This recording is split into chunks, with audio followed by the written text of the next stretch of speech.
No, this one. Yeah. There you go, people. Look, I've been not dragged into this. I'm born and bred in Fremantle, and all of the arguments that have been put up by the Rethink the Link people and the negativity about the Roe 89 project, it's based on a litany of lies. The actual reality is that it does improve the wetlands area, makes it more accessible for the public, makes it safer for the tortoises across the road, because Hope Road actually goes. That section of road is a top-down construction. It's actually built on 158 pylons, and there's 12-metre clearance underneath that road. So it joins the two lakes together, which then for the broader community actually makes it more accessible, usable, functional and safer.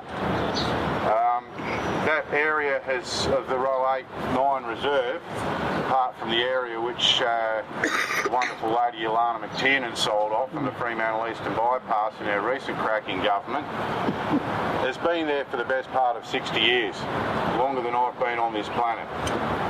Now, in recent years, there's been cruise ships or cruise companies that are muting that they don't want to come to Fremantle anymore.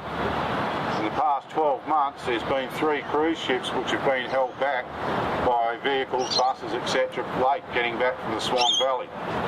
The reason being of road congestion.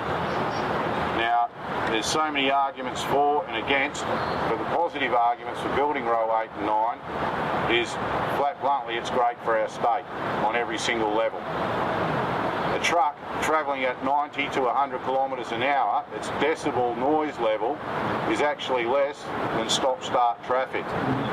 The wear and tear on a heavy vehicle, which can, out of the Fremantle port, be grossing up to 97 tonnes, is actually, the damage is done when you stop and start. The emissions of one of those vehicles, with the current Euro 5 and Euro 6 emissions laws, the emissions of one of those vehicles under load at highway speed is reduced on level by over 60% from stop-start traffic. So once the things get rolling, if we can keep them rolling, it's efficiency. And even the car drivers will understand it's a lot better to jump in your car, turn the air conditioning on, tune to your favourite radio station and just go. Whereas if you stop and start, the inherent dangers are not there. Now, the functionality of the Fremantle port isn't so much really dependent on this, because it's not going to go anywhere. It's not going anywhere. It's not going to Cockburn Sound. There's not another port going to be built in Cockburn Sound, because the environmental consequences of building another port in Cockburn Sound, which is a snapper hatchery, is 100 times worse than removing 30 hectares of land. So I think the Greens and all their supporters should really be hanging their heads in shame, because their protests and their position on the Roe 89 is built on a litany of lies and false information, and anyone who believes that, you've been scammed.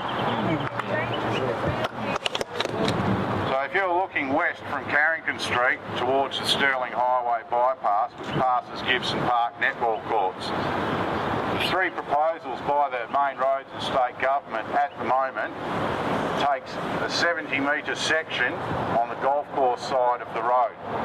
Now that 70-metre section takes out the tulip trees and brings the edge of that road to within 10 metres of the front door of the Royal Fremantle Golf Course.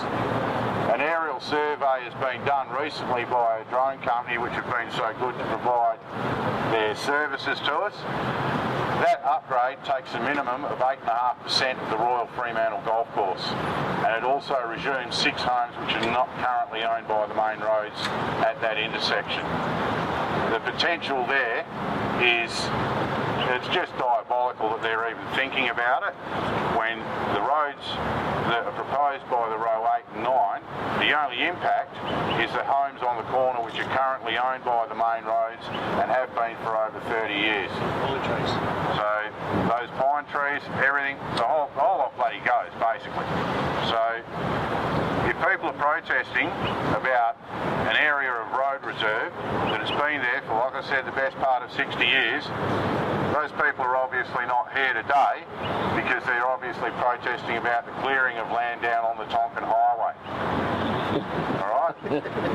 So the duality of their argument is hypocritical to say the least. So also on a Saturday morning when all the kiddies are playing netball and they're crossing that section of road, nothing has to be spent. Now don't forget that that's 118, let's say $120 million the state government's going to spend to upgrade that section. That money has been allocated already in the federal budget, so if they don't spend it, it goes back in the bank for them. So why would you spend $118 million and also the Murdoch extension, which goes to Bibra Drive under the current proposals, why would you spend that money when the federal government has offered to fund 100% of the row 8 and 9?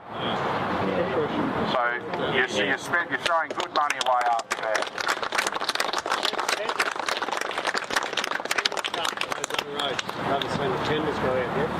The Stop Road Leach Highway upgrade. The potential there, if row 8 and 9's not built, is that there'll basically be a flyover, the grade separation bridge, that will start halfway up the Stop Road Hill and come in at the base of the cemetery. That takes out the Sonia and Koala Storage and the other cold storage units, and possibly would have an effect on Gage Rose Brewery, which I'm none too happy about. Now that potentially is a $300 to $400 million expense.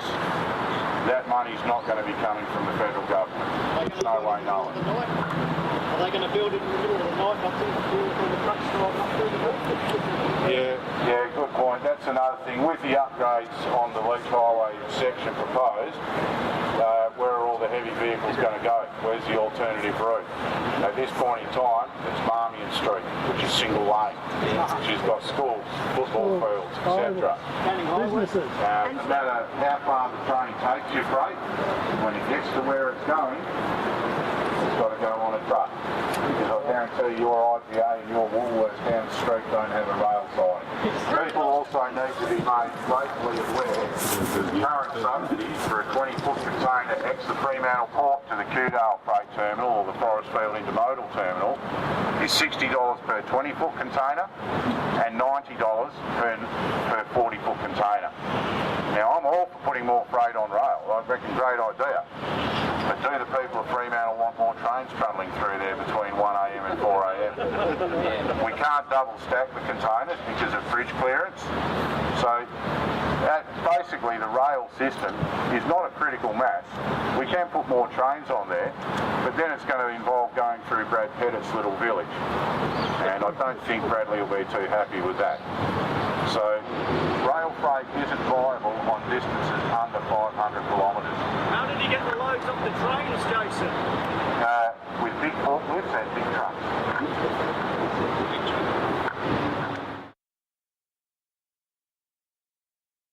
Jason. Tonight, the council meeting at Coburn, where I've got a motion of urgent nature to solve the people of Coburn on row 8. So believe it or not, the residents of Coburn have not been asked. You've got these big billboards saying, thank you Coburn for stopping row 8. What a load of nonsense. I don't think how many thousands of dollars that is. A simple letter to the Premier to say thank you for supporting Bridge by $75,000 spent on billboards. $6,500.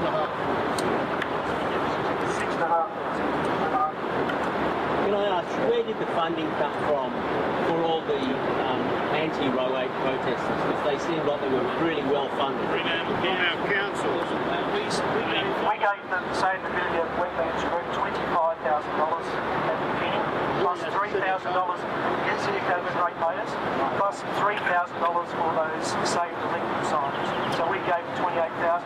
We then offered them another $25,000 for the failed appeal to the courts. That thankfully didn't have the bill got through. Now, as I said, I'm asking for a poll tonight. I've been told so far by the mayor that no, it doesn't qualify as urgent. I reckon it does. The longer that row 8's delayed, the more road carnage we've had. The guy